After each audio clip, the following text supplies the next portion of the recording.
Hey, welcome to Second Chance Youth Ranch TV. Don't go away. On this show, Rachel is going to interview Christy Irwin with Project Zero, and your heart will be moved. We'll be right back with Rachel.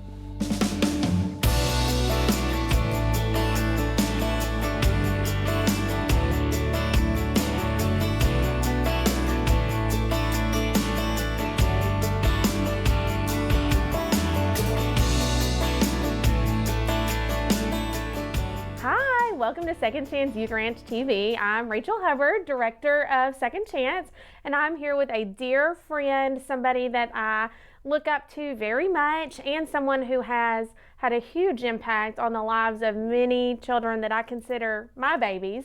And so I'm so excited to introduce you guys to Christy Irwin, Executive Director of Project Zero. Welcome, Christy. Thank you. I really appreciate you having me, friend. I'm so glad you're here. Can you just start out by telling everybody a little bit about what Project Zero is? Well, Project Zero is a 501c3 here in Arkansas, and we have one goal, and that goal is to have 0 kids in foster care waiting to be adopted. So right now our number stands at 228, and we are just fighting 24/7 to make sure that all of our kiddos find their way home, to the right homes. Yes. You know, I had I saw where you posted on Facebook the other day that we were at 228 right now, and I was just like, to some people that may sound like a big number, but to me that sounds like a really doable number. Like we were Absolutely. at 300 for a long time. It felt like to me, like somewhere around 300, and to see it down to nearly 200 right now. Now, every one of those 228 matter, and I don't want to minimize that, but you've done some good work. Well, we haven't done it alone, and honestly, it has been a God thing. I think when we started back in 2011, there were around 600 kids waiting. It ebbed and flowed to 700, and then kind of landed at 500 for a few years.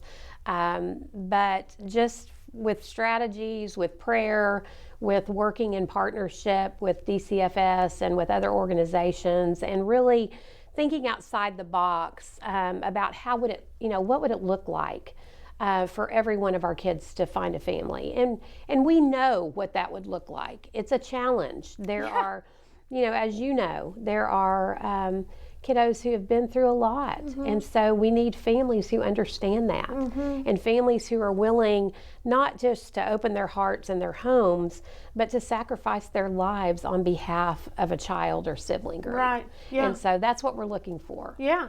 And Project Zero is such a great name for your mission, but I remember the first time that I heard it and I'm like, that's a cute name. But now I feel like that's not just our name, that's our goal. You know what I mean? Right. And like it really could happen. There's only 228 children waiting in the state of Arkansas, and I know that there are families for those kids. I believe it with all of my heart, and I know you do. And you think of, like I live in Pulaski County, and you think, there are, last I heard, around 600 churches in Pulaski County alone. If half of those churches had one family that adopted one child, we would have 0. We'd be there. That's then exactly we could help right. Texas or Oklahoma or whoever else needed help. That's right. That's exactly right. And support the families that have adopted. So it is doable.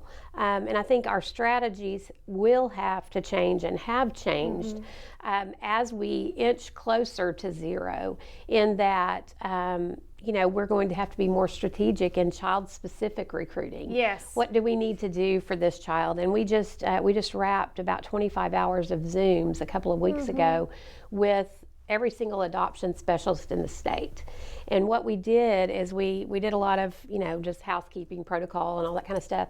But then we began to go through every single waiting child in the state. And we talked through every one of them. Do they have a heart gallery photo? Do they have a short film? Do they need hope built into them? And what does that look like? Is there something we can do to make sure that a family is found? And what does that look like? And so, we're hosting, in addition to our other events, we're going to host a special needs event in May, where we bring our kiddos that have special needs together in just a calmer setting. We're going to have therapists there. and then families that want to adopt special needs kids. And so some things like that are different strategies, but with the same goal. Yeah, and I love what you said just now. Like, I got tears in my eyes the moment you said it. You said, we sat down and individually talked about each of those children. And that is something that I'm so passionate about, is it's so easy to not get involved whenever you just hear a number. Right. But when you hear a child's name and that they love anime, or they love softball or whatever, and they love putting bows in their hair, they love getting their nails done or whatever, like, they're individual children, you know, with stories and personalities and needs and all of that. And it is wrong, I think, for us to just see them as numbers or statistics. Absolutely. And you know, it's fun to be able to see their personalities. We had a boy placed in Hot Springs, and we learned that he really wanted a banjo for Christmas, but for some reason it didn't get on his list. And so we checked, we tried to figure it out, and long story short, he was having a birthday. And so we just kind of put it out there, and a guy that lives in Hot Springs, I said, do you know any, banjo shops? Sure enough, he was a foster parent, an adoptive parent, went around Hot Springs and got us the best deal that he could get on a banjo, and then he delivered the banjo to this kid. And to see this teenager just feel, valued and loved, and this personalized care for his own personality, that he wants a banjo. Now, whether he ever goes to the Opry with the banjo, I don't know, but that doesn't matter. All that matters really is that moment where he felt seen and heard and special when you met that need. And you do such a good job of that, Christy. There's, on your caseload, I guess you could say, of kids available for adoption. Like we said, there's 228 kids. And I know that you can't connect with every single one of them, but you're so good at whoever's in front of you, whatever need is presented to you, latching onto that child as if it were your own, and showing them, really, I think it's the love of Jesus. Yes. Well, and that is our heart. And we have so many people, as you well understand this, who believe that kids are valuable and want to do everything they can to ensure that they feel special. And so we have just a multitude of folks who come alongside to help us do that. So absolutely. It's a beautiful thing. There is good in this world still, I promise you. We're going to take a little break and we'll be right back. A mission field around you is filled with young hearts needing a forever family. And at Second Chance Youth Ranch, our team is committed to providing healthy, stable, loving homes and families to hurting children in the Arkansas foster care system and those up for adoption. Please contact us if you feel the tug at your heart to help foster or adopt, and find out the steps you could take to help fulfill a child's lifelong dream. Maybe you can't foster or adopt, but you could help. The need for thousands of children in the system is staggering. But with the help of faithful partners and business alliances, we are meeting those needs right now. Would you help us make a difference? Every gift, regardless of size, impacts a child's life directly and helps provide for a home in the gap right now. Visit the Second Chance Youth Ranch website at 2CYR.org to read more, watch the stories, and to make a contribution for a hurting child's care. Monthly partners are needed, so please contact us right away. And as you partner with this ministry, you are partnering with the Heavenly Father that has promised to be Father to the fatherless. God bless you for helping Second Chance Youth Ranch. We're back with one of my favorite humans on earth, Christy Irwin, Director of Project Zero. And Christy, that is true. You have inspired me so much, and I've really modeled a lot of what we do at Second Chance after what I've learned from you. Oh, wow. One thing that we get told the most is you're very authentic, just very real. And I think I learned that from you, that we're not some polished corporation trying to, make a profit or get as big as we can. We're literally just mamas who really love kids and want them to know that they're loved, And I think that resonates with me, that's your style, and I've learned a lot from that. And in fact, you've impacted the lives of kids that I love, that I've held in my lap, that I've wiped their tears so many times. And I think I've told you this before, but Billy and I have been in foster care for over 17 years now. And when we first started, if our kids said, I want to be adopted, we would say, well, honey, that doesn't happen very often. So we're going to love you right here as well as we can for as long as we need to. And that was kind of the answer that we gave. And it switched after Project Zero was developed and up and going. And we tell our kids now, there's a family for you. We will make sure that you find a family and you're going to be adopted. God is going to provide that for you. And I feel confident saying that because I know Christy Irwin is on the job. So I want to personally thank you for that. But I would love to talk a little bit about the changes that we've seen. And I mean, I've personally seen it, but like compared to the nation, what's different that you're doing in Arkansas? Well, I think, coming in, we had to be very strategic and stay in our lane. In other words, we knew that we were going to do three things. We were going to raise awareness, and we would do that through the Heart Gallery, which then evolved into short films, allowing kids to have a voice and to be able to share their own truths. And then we were going to build hope in waiting kids through our monthly events where we bring kids and families together, through birthday parties, through, card writing campaigns to new build shoes. hope in kids. New shoes, yes, all about the shoes. And then the third thing is to help connect them with the right forever families. And, that was our goal back then, 12 years ago. That's our goal now. Granted, it has evolved, it has changed, it has amplified.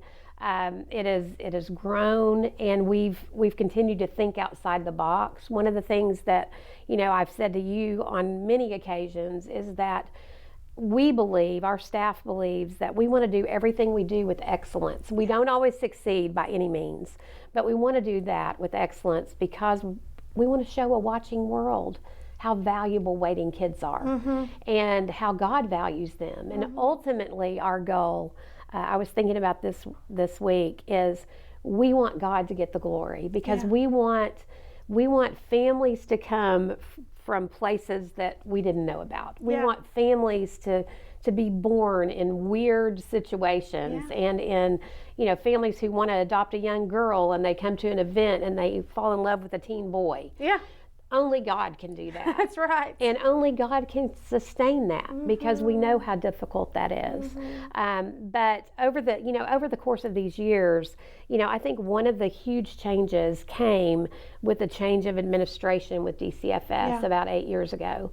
And the new administration had a kind of a new lease on what it meant to work with partners, as you know. And they opened up their minds and their hearts.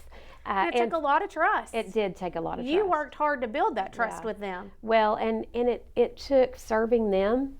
And it took loving them well. And it took them being open to having a partnership. And when you do that, you're better together.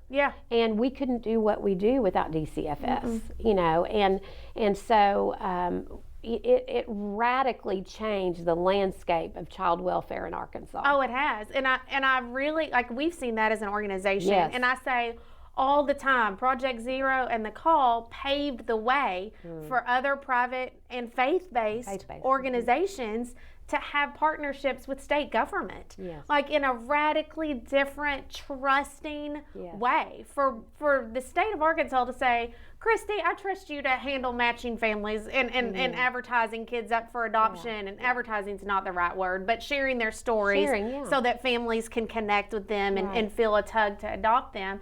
And you really paved the way. And it's incredible how outside the box Arkansas is in child welfare now. I mean, I've heard the director specifically say our goal in the future is to have all foster homes open through private agencies instead of through the state. And I'm like, well, oh gosh, we're a private agency. Is that what you mean? Exactly. I hope some other ones step up too.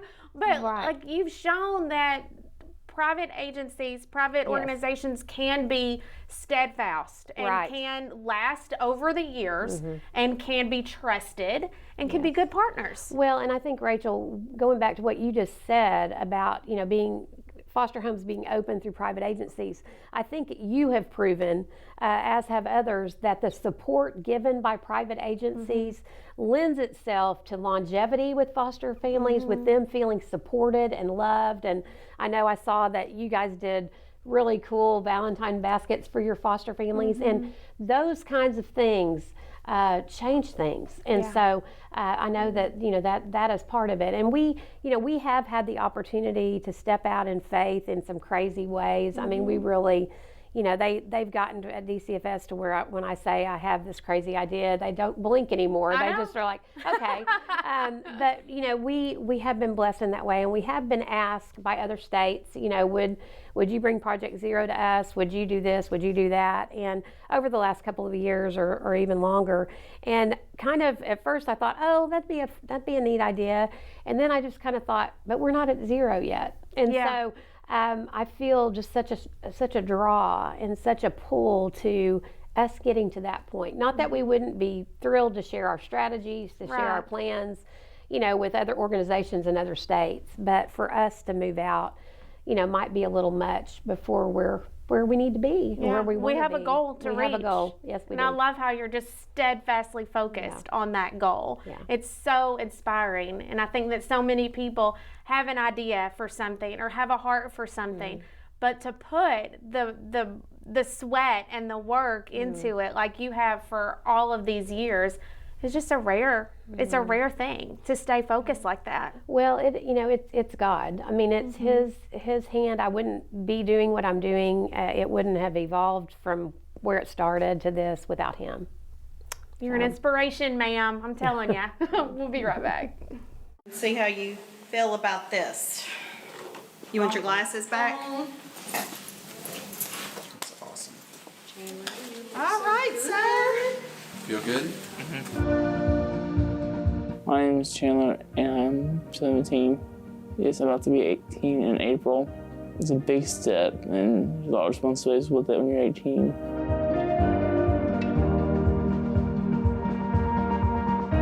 I maybe went to law enforcement, fire, or EMS. Could have been my dream job ever since I was little. Read, I like to read, but I mainly like true stuff like biographies and true stories.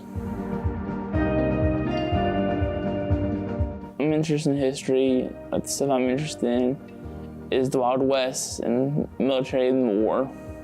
Because history fascinates me because it's just looking back, I kind of look at myself saying something like it can be hard or that it can be interesting and you can learn stuff and help how we get new stuff now these days. If I could live any time in history, it would be the 1800s or the 1920s. Because the 1800s is at the Wild West, and I would have said the Wild West was actually wild. In the 1920s, I would like to meet Al Capone or some people that are notorious in criminal stuff back then. I'm very smart, very intelligent, love helping people, love to eat. I like to eat steak, hamburgers, chicken nuggets, a little bit of potatoes.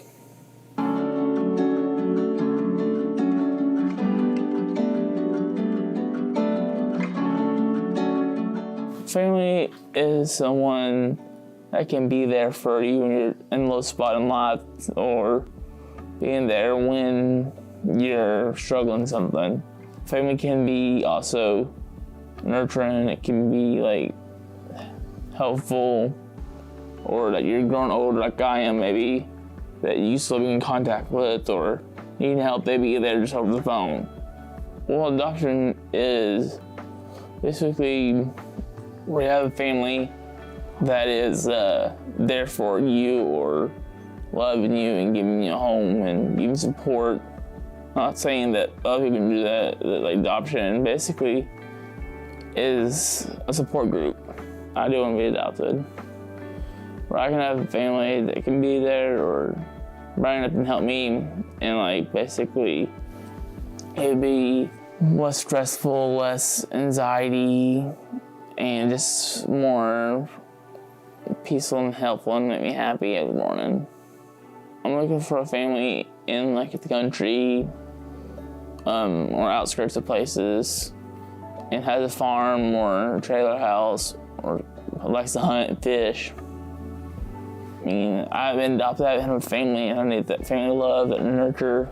I needed someone to be there for me and actually say I love you, or be there for me when I'm down at school, wake up, I can travel with them, or so on.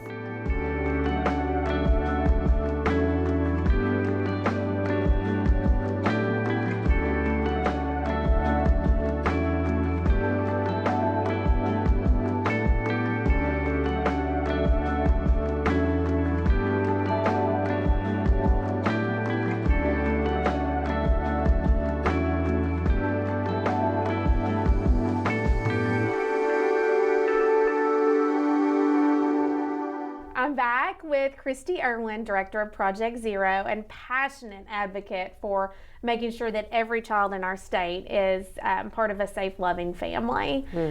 Christy, one thing that you mentioned during our last segment that I know you and I have discussed that I love about you is your spirit of excellence and doing things bigger and better than almost what people would on the surface think is necessary for waiting kids. Yes. Because that's inspired me so much. I think before Christy came on the scene and started doing all these beautiful events that where every detail was thought about and there was extra and it felt a little bit extravagant. You know, before I saw you doing that, I think we either had Great Value hot dogs or Little Caesars at every gathering we ever had. And there's maybe we could do real food at a gathering. We could have tzatziki's catered or something but just I feel like you showed the importance of communicating value of these children in everything that you do. Talk a little bit about why that's important to you. Well, I think, waiting kids are used to being second best. Yes. They're used to, and kids in foster care in general. When I was a foster parent, I remember one day I was getting a gift wrap at a gift shop, and I had a little foster baby on my arm, and he was dressed perfectly, and he's adorable, and this lady said that was wrapping my gift, he was a different race than I was, so she knew there was something going on, and when I said, I'm his foster mom, she said, well, he's so clean and everything. Well, I hope so. And I was I could not get out of there fast enough. And I began to think about that. And over the years, just different things that have happened. And I realized that our kids deserve to feel at the top. Yes. They don't deserve to feel second best or second rate. And, we've gotten criticized, quite honestly, for that before. Because it's one of my favorite things about you. I mean, it's not normal that we get criticized, but for instance, our Project Prom, where we bring girls, together, we go to Dillard's, we buy prom dresses, we buy shoes, we buy undergarments, we buy accessories, and then we go to lunch together. Our girls, if I want my daughter to pick out a secondhand prom dress, there is nothing wrong with that. That's great. Right. That's wonderful.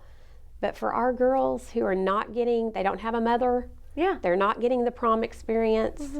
They're not feeling beautiful. They deserve that. Yeah. And so it's things like that and seeing their faces. We did a thing this fall where we do an event at the Capitol Hotel called Dream Big, and I lost my mom in August, and so one of the things we did in her memory was a thing called Sally's Souls. It was really a play on words because she won more people to Jesus than I can imagine, but and so we bought shoes for everybody. Nice shoes. And watching those kids, and one of the things we did is we made sure that none of the 44 pairs of shoes were alike. That's so cool. Because none of our kids are alike. They aren't. That's right. And they deserve to feel, we looked at their favorite colors, we wanted them to feel special. And so it's not anything that we do, it's just what God has put in us to make kids feel like they are worthy, because they are. Yeah. And I used the word extravagant a minute ago, and I really think that the Bible reiterates what you're doing. I mean, we serve a God who paves the streets of heaven in gold. Yes. The streets. Yes. You know what I mean? He Yes. is an extravagant God. Yes. And he does love these kids with an extravagant love. And if we could do one event, where they feel like an absolute princess, where they're just adored, that could change the way they see themselves. That's right. Why would we not take that opportunity? Right. It's literally just, pavement that we're using to pay for things Right. from our Heavenly Father's perspective. Absolutely. And not only would it change the way they feel about themselves, but it changes the way they feel about the future. Yes, They hope. begin to believe that they can be adopted. Yeah. They begin to believe that they can be healed. They begin to believe that they can have a future. And so when they start to believe that, it changes everything. And lately, a few weeks ago, we had a boy that was 15, and his adoption specialist sat in the corner with him at therapy, and he cried and said, "I'm not lovable, nobody loves me." And so she just reached out and said, "Hey, could you get some folks to send cards to him?" So we did, and she called me 2 weeks later and she said he carries those cards everywhere he goes. Stop it. He puts them in his coat, he puts them in his shirt, he gets them out and reads them. And I said, well, then he needs more. And so, That is such a Christy response. So we did that, and at our event 2 weekends ago, he sat down. I said, "Hey, I've got a bag of cards for you." And he said, "Where are they?" And he sat down and opened them one by one and read them at a table during this event, and took them home with him. And they were from people all over the country. He felt seen. Yeah. He just felt seen and noticed. Yep, that's Christy, right. when you started Project Zero, you were a mama that Right. just really kind of wanted to make a difference. You didn't have like a big fancy office. You didn't have a branch in Northwest Arkansas. You're just like, I feel like we should get more kids adopted. What can we do? Tell us about why? Why have you done all this and sacrificed so much? Well, I don't feel like I have sacrificed, but it started 31 years ago as I was sitting rocking my daughter, who was a year old, and the Lord just really began to impress and speak, for lack of a better word, and say it's time for you to do more than just say you're pro-life. And it's time for people to see action. They've seen enough marching, they've seen enough picketing, they've seen enough signs, you need to act. And so that, long story short, that's what led us to foster. And so we fostered for 11 years with a private nonprofit Christian adoption agency, and then made the move to the state. And then over the course of that time, the Lord has taken me from foster mama to adoptive mama to advocate. And it's been His hand just weaving those threads, all of those different threads. And He has been so faithful during some times when I've gone to bed and just covered up my head and said, this grief is too much. It's too much. And He's been faithful to be right there and to lift me up and to say, nope, we're still moving along, and here's what we're going to do. And so that's where we are now, believing that every child deserves a family, believing that only God can do it, and that prayer is the answer, to boldly asking Him to do what only He can do, and that's to put every single one of our 228 kids who are waiting right now in the right forever families and allow them to have the life that they were created to have. Absolutely, absolutely. If you're interested in adoption, please go to the Project Zero website. They have a heart gallery on there where you can see pictures and learn stories of kids who are available. We would love for you to join us in this fight for waiting kids.